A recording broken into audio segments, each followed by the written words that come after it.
이 당이 말이죠. 스스로 증명하지 않는 한 진짜 보수는 다른 길을 준비해야 된다라는 거죠. 반갑습니다. 김영은 TV입니다. 국민의힘 경선에서 4강 발표가 있었습니다. 여러분들은 어떤 생각을 하십니까? 저는 말이죠. 우리가 왜 이 당을 지지해야 하는가에 대한 물음이 시작되었습니다. 보수가 배출한 대통령을 2번이나 지켜내지 못한 정당이죠. 그게 국민의힘입니다. 국민의힘은 보수 정당이다라고 이야기를 하지만 사실상 제가 볼 때는 말이죠. 중도 좌파입니다.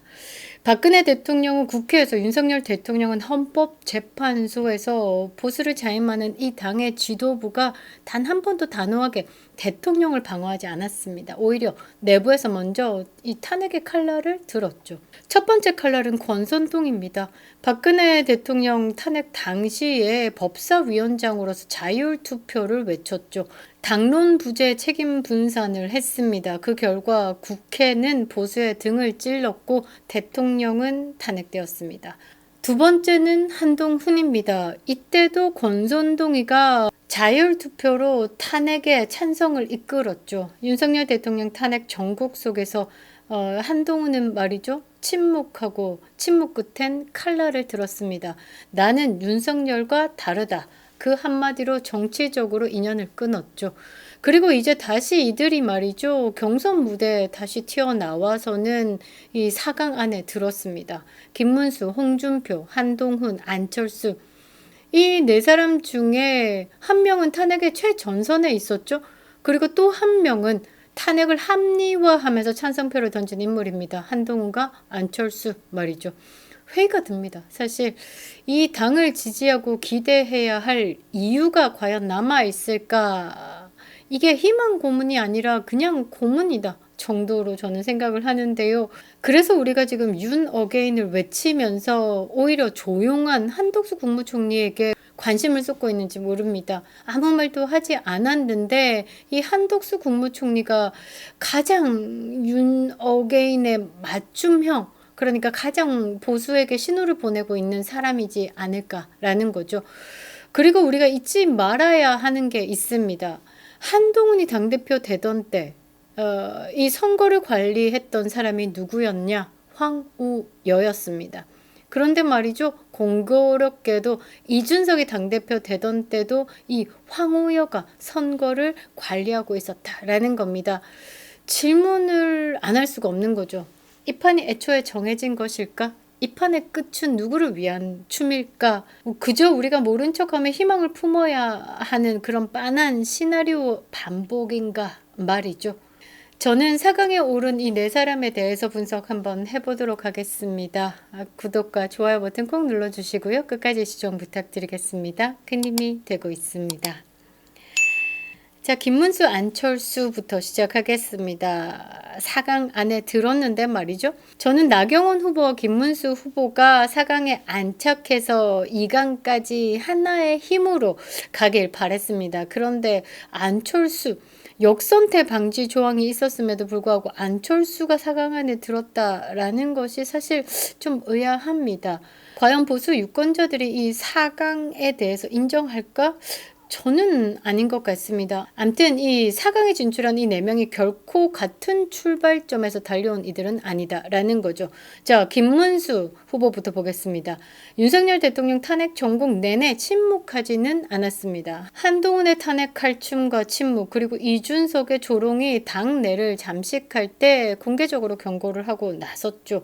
윤석열 대통령은 대한민국 헌법을 지킨 사람이다. 탄핵은 말도 안 된다. 이 사법부가 정치를 하는 부분에 대해서 강하게 비판을 했었죠.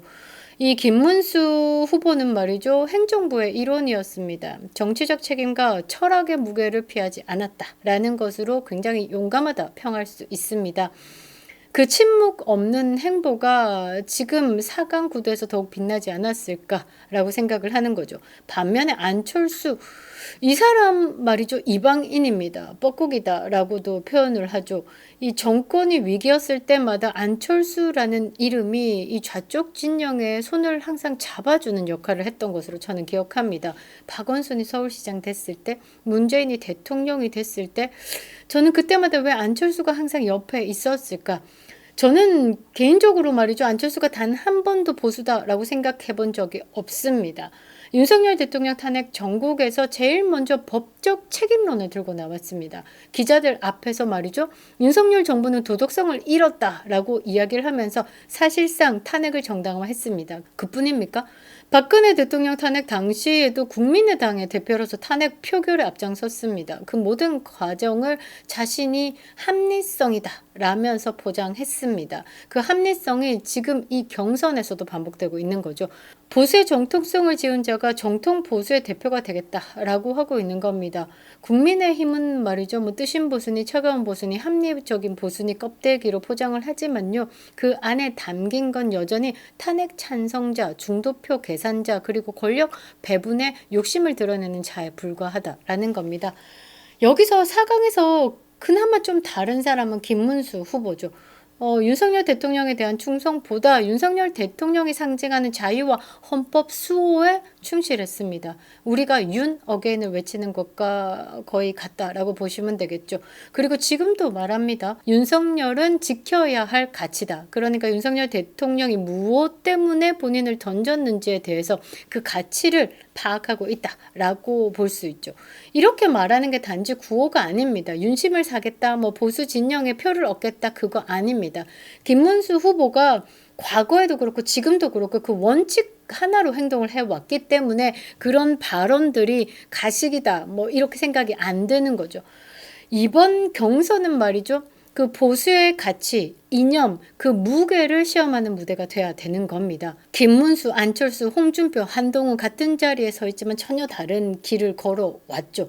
이 경선은 바로 그 길의 차이를 심판받는 자리여야 한다라는 겁니다. 한동훈, 홍준표, 배신의 두 얼굴이다라고 저는 이야기하고 싶은데요. 배신의 두 얼굴이라고. 각기 다르지만 같은 배신의 얼굴을 가지고 있다라는 겁니다. 한동훈이 윤석열 대통령과 다르다라면서 차별화 아니 단절을 선언했죠. 그리고 윤석열 대통령에 대한 모든 것을 부정했습니다. 이건 이코르 뭐 배신이다라는 거죠. 20년 동안 눈에 넣어도 아프지 않을 동생 같다라고 했던 그 한동훈이 말이죠. 윤석열 대통령을 지우는데 가장 앞장섰다라는 것이고 지금 대한민국의 이 혼란한 조기 대선판을 만든 장본인이다라는 겁니다. 이 한동훈의 캠프 한번 보십시오. 유승민계 그리고 좌파 프레임으로 가득 찬 김예지 민주당 출신 조경태 배현진이 서병수 동생 서범수 그리고 중국의 그림자가 진하게 그리워진 김형동 그리고 이준석 뿌락지다라고 불리는 최재형까지 이건 뭐 보수 진영이 아니죠. 탄핵 이후에 권력을 탐하는 배신자 연합체입니다. 이 배신자 그냥 배신의 아이콘이다라는 이 한동훈을 당대표로 만든 거 국민의힘이죠. 그래서 국민의힘을 못 믿겠다라는 겁니다. 이 선거를 관리한 게 황우여고 이준석이 당대표 될 때도 황우여고 이 이준석과 한동훈은 손을 딱 잡고 윤석열 대통령을 고립시켰고 둘이가 지금 굉장히 짜미짜미 하면서 페이스북에서 서로 글 공유하면서 응원하고 자빠졌습니다. 그러니 한동훈과 이준석은 같은 궤를 하고 있다라고 보시면 되겠죠. 홍준표는 또 다른 얼굴이다라고 저는 말하고 싶습니다. 언제나 뭐 독고다이 이런 식으로 옳은 소리 할 땐 옳은 소리를 하고 독한 멘트를 날리기는 하지만 결국은 말이죠. 홍준표 후보도 보수의 공동체적 가치를 지키기 위해서다라기보다는 오히려 철저한 개인 중심의 생존 전략이다라고 저는 평하고 싶습니다. 박근혜 전 대통령 탄핵 당시에 2017년 8월 16일에 홍준표 후보는 이런 말을 합니다. 박근혜 전 대통령 탄핵에 대해서 박근혜 전 대통령의 탄핵은 본인 잘못이다. 이렇게 선을 긋습니다. 유감을 표했죠. 탄핵에 대한 반성과 옹호를 넘나드는 애매한 입장을 유지해왔습니다. 2025년 4월 14일 경향신문을 보면요. 이런 말을 했습니다. 윤석열 대통령을 향해서 정치 초년생 새로운 얼굴을 뽑아서 3년간 나라가 망하지 않았나라고 발언을 하면서 노골적으로 윤석열 대통령을 비판해왔죠. 이게 과연 같은 진영의 언어라고 할 수 있습니까? 정통성과 연대보다는 말이죠. 전략적 거리두기, 일관한 정치인이다 라는 말입니다. 한동훈과 홍준표, 하나는 윤석열 대통령을 외면하고 칼을 꽂았고 하나는 윤석열 대통령을 공격했습니다. 별반 다르지 않을 것 같습니다. 둘 다 윤석열 대통령이 상징하는 정통 보수의 가치, 자유수호의 가치에 대해서 충돌한다라는 점에서 이 경선이 단지 누가 이길까가 아니라 누가 보수를 파괴할까라는 질문을 던지게 한다라는 거죠. 보수를 지키는 일, 이 당에 맡길 수 있을까요? 지금 이 4강에 올라온 사람들 중에 그나마 믿음직한 김문수 후보 외에는 전혀 뭔가를 맡길 수 없을 것 같습니다. 한동훈, 안철수는 대통령 탄핵시켰고 다른 하나는 애매하게 대통령을 고립시키고 공격했고 오직 한 사람만 윤석열 대통령에 대한 가치에 대해서 이야기했었죠.